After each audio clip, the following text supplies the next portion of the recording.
মতো তালি মারলি কে? মাত্র 100 টাকায় বগুড়া থেকে আজকে আমি রংপুরে যাব। আর সেখানে যাওয়ার সময় আমি কি কি প্রবলেমে পড়ছি, কি কি সমস্যায় পড়ছি, এটা আজকে আপনাদেরকে দেখাবো। এখন আপনি হয়তো ভাবতে পারেন যে 100 টাকায় কিভাবে সম্ভব। হ্যাঁ, আমি 100 টাকা দিয়েই যাব। এখন আমি আছি বগুড়া বনানীতে। তো মূলত এখানে আমাকে বাসে উঠতে হবে, এখান থেকে আমাকে বাসে উঠে রংপুরে যেতে হবে। তো কিছুক্ষণ পরেই একটা বাস আসলো। তো আমি বাস আলাম, আমাকে জিজ্ঞাসা করলাম যে আমি এখান থেকে রংপুরে যাব, বাস টার্মিনাল, সেখানে কত টাকা ভাড়া নেবেন। তো ওরা আমাকে বললো ভাই ভাড়া লাগবে 250 টাকা, মানে 250 টাকা। আমি বললাম যে না ভাই, আমি 100 টাকা দিব। বলতেছে না ভাই হবে না, ঠিক আছে তাহলে আমি আপনাদের বাসে যাব না। তারপর আরেকটা বাস দেখলাম, একটু ওয়েট করার পরে আরেকটা বাস আসলো। তো সেই বাসওয়ালা মামাকে আমি জিজ্ঞাসা করলাম যে মামা আমি রংপুর যাব, বাস টার্মিনাল নামবো। ওরা বললো ভাড়া লাগবে 250। আমি বললাম না, ভাড়া দেবো 100। ওকে মামা আপনি উঠে পড়েন। আসলে বিষয়টা এতটা ইজি ছিল না। আমি বলছি আর সে আমাকে 100 টাকা করেই নিয়ে যাবে, এটা এত ইজি ছিল না। আমি অনেক কথা বলছি মামার সাথে। বাসওয়ালা মামাকে আমি বলছি যে মামা আমি 100 টাকা বেশি দিব না। তো মামা পরে কি জানি চিন্তা ভাবনা করে বললো ওকে মামা আপনি ওঠেন, আমরা 100 টাকায় আপনি দিন। তো বাসের ভিতরে উঠলাম, ভাবতেছি একটু সেলফি টেলফি তুলি। আর মনে মনে ভাবতেছি যে কোনো সুন্দরী মেয়ে আমার পাশে এসে বসবে, কিন্তু দুর্ভাগ্যবশত আমার কপাল অতটা ভালো নয়। সেখানে আমার এক ভাই বসেছিল। তো ভাইয়ের সাথে গল্প করলাম, ভাইও নাকি রংপুরেই যাবে।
তুই ভিডিও করবি, বড় ব্যক্তির ভিডিওটা করলে বেশি ভালো হবে। পিচ্ছি।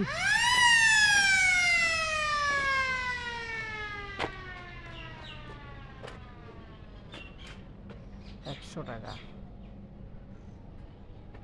বলেন। আমার এখানে কিছুদিন আগে 1000 টাকা হেরে থেকে গেছি, মানে পাওয়া যাবে ওটা না। তাহে ভালো হয়েছে আজকে। কেউ হতো আসো ঠিক আসো।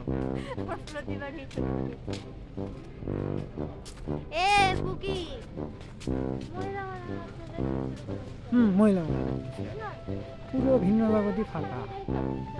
চলো ওদিকে আসো। আমি চাদর এ মনা মনা দেখো এদিকে, না এদিকে দেখো, এদিকে দেখো।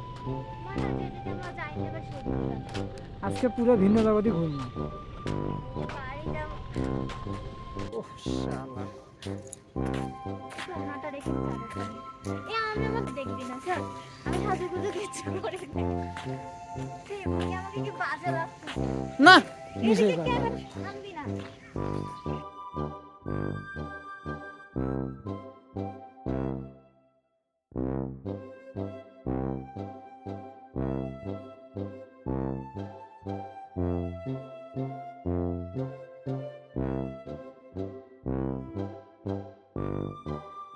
স্যার ভাই মাথা তার শীষ রে আমি ঘোড়ার সাথে ধাক্কা খাইস না, আমার এই দেখ তোর বন্ধু আসতেছে পিছে, ওর সাথে আবার ধাক্কা খাইস না।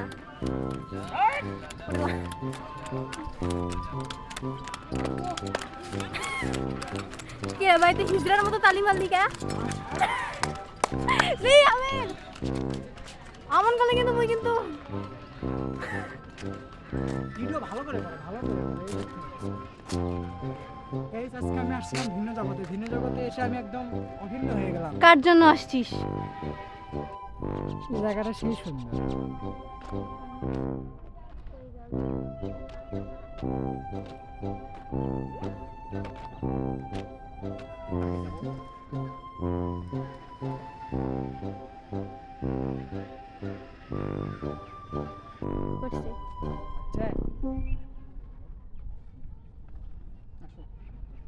পিছে পিছে যাব, আমাকে ক্যামেরাম্যান বানিয়ে দিছে।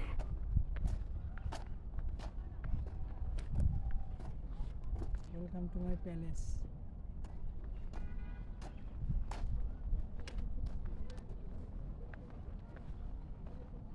ব্যাগটা তুই কি রোস্ট করবি? মানুষই তোকে রোস্ট করে দিবে।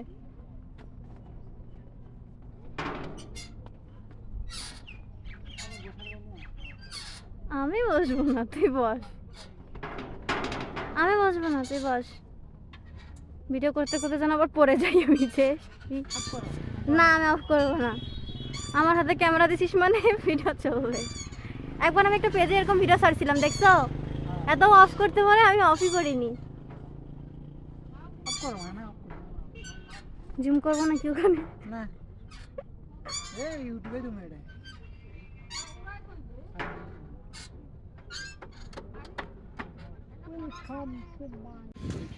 তো গাইস আজকের ভিডিওটা এই পর্যন্তই। আমার ভিডিওটা শেষ, আমি এখন বাসায় চলে যাচ্ছি। এই যে আমি এখন ভিন্ন জগতের গেটের সামনে আসছি। তো দেখা হচ্ছে পরবর্তী কোনো ভিডিওতে। আর আমার চ্যানেলটা সবাই সাবস্ক্রাইব করো। আমি মনের আনন্দে ঘুরে বেড়াই, যেখানে ইচ্ছে সেখানেই যাই। তো এটা হচ্ছে আমি এখন ভিন্ন জগতের মানে গেটে চলে আসছি। তো এখন আমি আমার বাসায় চলে যাব। আর সাবস্ক্রাইব মাই চ্যানেল।